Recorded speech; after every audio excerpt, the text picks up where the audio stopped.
Hi guys, it's Lara. Thank you so much for watching and welcome back to my channel and to my further self-care November episode. So a few days ago, after my community button got finally activated, I posted a poll here on YouTube and I asked you guys what themes were you most interested in, and most of you said that you're interested in motivation. So that's why I'm starting with this theme today. So I would like to talk about what is motivation for me, what are the tools that help me to follow through with us, and what are the steps that I do so that I stay motivated or that I motivate myself in the first place. So if that's something you're interested in, then please keep watching.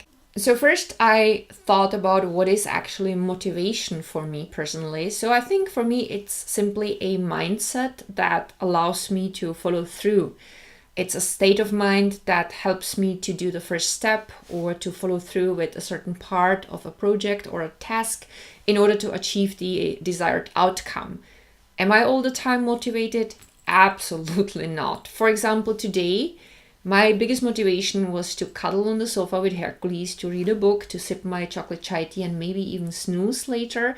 And I did not want to sit down and film this video, but I knew that this video might be helpful for some people and some people might enjoy it. And that was kind of the motivation, which leads me to how do I motivate myself? So for me, either I focus on the outcome that I want to achieve because I know, okay, a similar task resulted in a certain outcome and that's similar to my current situation, and that kind of helps me to do the first step. Or I simply basically just do the first step no matter what, and once I'm in the process and once I see I'm kind of getting somewhere and I'm seeing at least small results step by step, that can also motivate me. And it always depends on the type of the task or project or process that determines whether the outcome or the first step is going to be more motivating. Like, for example, with sports, I'm usually not motivated to move at all. So in the morning, I talked about my video where I talked about how do I get motivated to do sports, which I will link down below. I already talked there about that. For me, the most important thing is to put the clothes on and to put out my mat or to put aside the table so that I can do pole dance or whatever, just to go to the ballet class.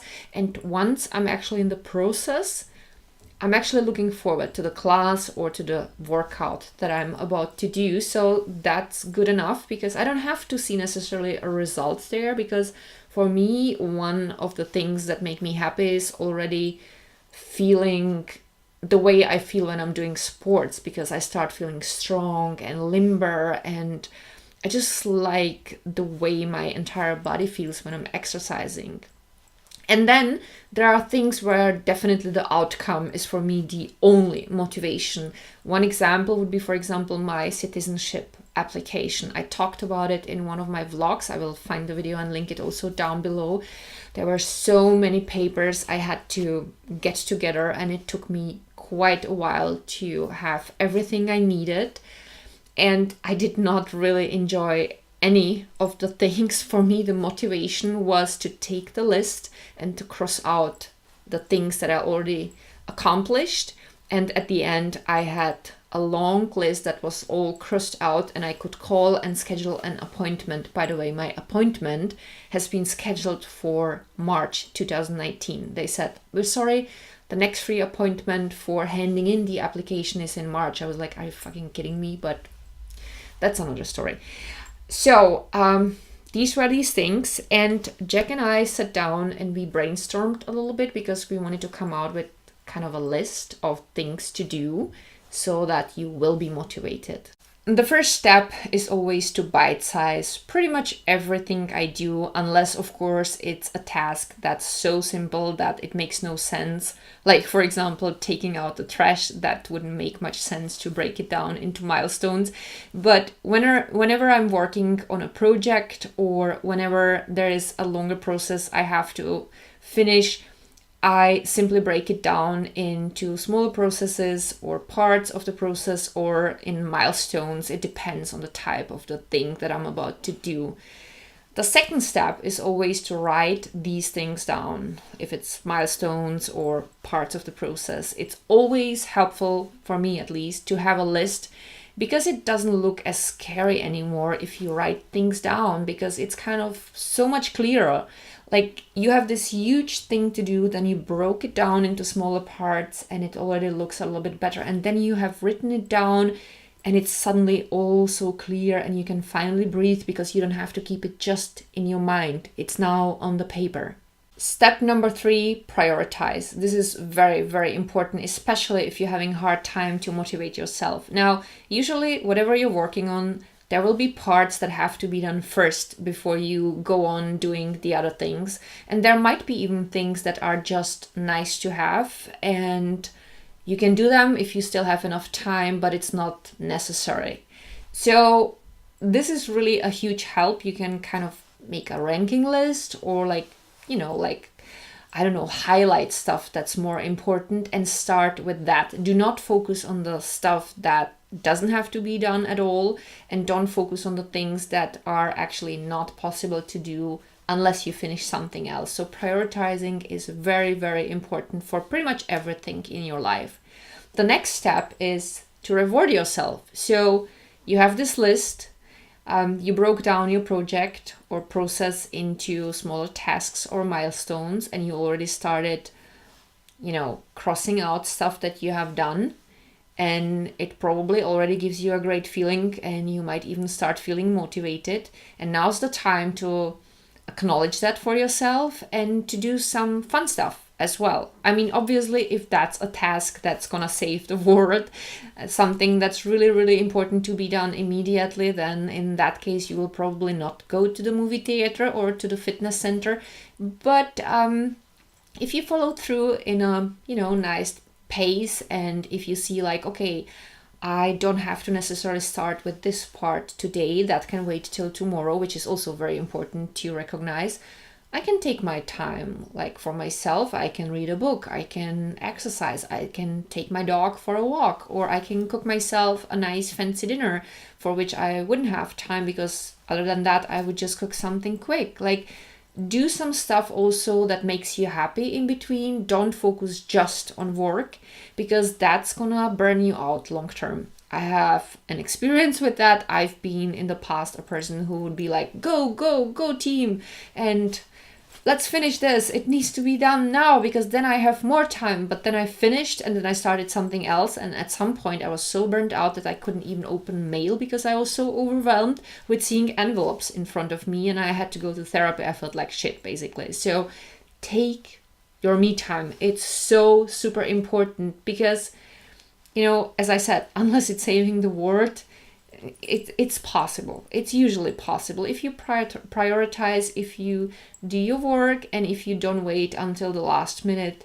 It's gonna be possible to take at least 30 minutes for yourself, and believe me, it's gonna make a huge difference. And the last part actually of this entire motivational process is to be proud of what you accomplished. It doesn't have to be necessarily only the entire project that you finished, but be proud even of the small steps. Like, be proud that you even started. Be proud that you gave it a thought and you broke down the process into smaller processes. Be proud of everything because, sometimes it is really hard. Like, we are sometimes so tired because today the way we live is so fast and there is so much pressure. But accomplishing at least something small is a great thing, and you should acknowledge that. You should not feel like, oh, I'm only worthy if I don't know, like build a house. No, it doesn't always have to be something huge so that you could be proud of yourself. That's totally fine. If you make a nice cake, be proud of it. If you make a list, be proud of it. Be really happy with what you have done. If you accomplish the first task, it's amazing. And that's this positive way of thinking, this love that you actually allow yourself to have for yourself, is also something that makes a huge difference. So these are the most important steps for both Jack and I. These steps also helped me personally to deal with stress a lot.